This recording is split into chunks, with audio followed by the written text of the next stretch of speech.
નમસ્કાર, વંદે માતરમ સાથે જણાવવાનું કે ભારતીય મજૂર સંઘ ગુજરાત પ્રદેશ સંલગ્ન પીએમ પોષણ શક્તિ નિર્માણ યોજના કર્મચારી સંઘ દ્વારા યોજનામાં કાર્યરત કર્મચારીઓના પડતર પ્રશ્નો અને મુખ્ય માંગણીઓ અંગે આવેદનપત્ર રજૂ કરવામાં આવે છે।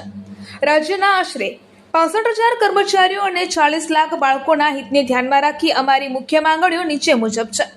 આશરે 28,000 કેન્દ્ર સંચાલકોની જગ્યા અપગ્રેડ કરી શાળા પોષણ સહાયક તરીકે જાહેર કરી લઘુત્તમ વેતન સહિતના લાભો આપવા, કર્મચારીઓને લઘુત્તમ વેતન મુજબ 30,000 માનસિક વેતન આપવું, કર્મચારીઓ માટે જૂથ વીમા યોજના તથા અકસ્માતની ઘટનામાં પરિવારને 4 લાખ સહાય આપવાની જોગવાઈ કરવી, 52 વર્ષની ઉંમરના તબીબી પ્રમાણપત્રના આધારે માનદ સેવા ચાલુ રાખવાની મંજૂરી આપવી, રસોઈયા સહિતના તમામ કર્મચારીઓને સામાજિક સુરક્ષાનું કવચ પૂરું પાડવું, દરેક શાળામાં રસોડા કિચન શેડ માટે હાઇજેનિક સ્વચ્છતા કીટ ઉપલબ્ધ કરાવી।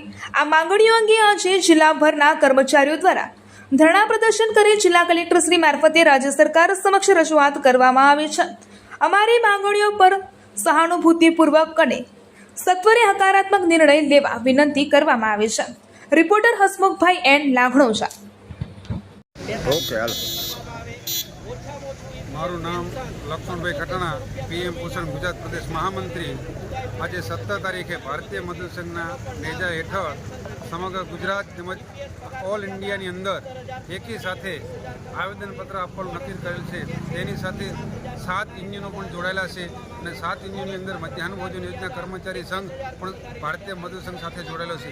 ભારતીય મજૂર સંઘની માંગણી એવી છે કે સંચાલકને શાળા પીએમ પોષણનો સહાયક જાહેર કરો, લઘુત્તમ વેતનનું 30,000ની માંગણી છે અમારી, વય મર્યાદામાં 60ની જગ્યાએ 65 વર્ષ કરો અને અમારા સંચાલકો રસોઈ હેલ્પરોને આગની વચ્ચે કામ કરવું છે। કઈ અનિચ્છનીય ઘટના ઘટે તો તાત્કાલિક મુખ્યમંત્રી રાહત ફંડમાં 4 લાખની યોજના જાહેર કરવામાં આવે, તેમજ ગ્રેજ્યુએટી અને સરકારી જેવા લાભો આપવામાં આવે।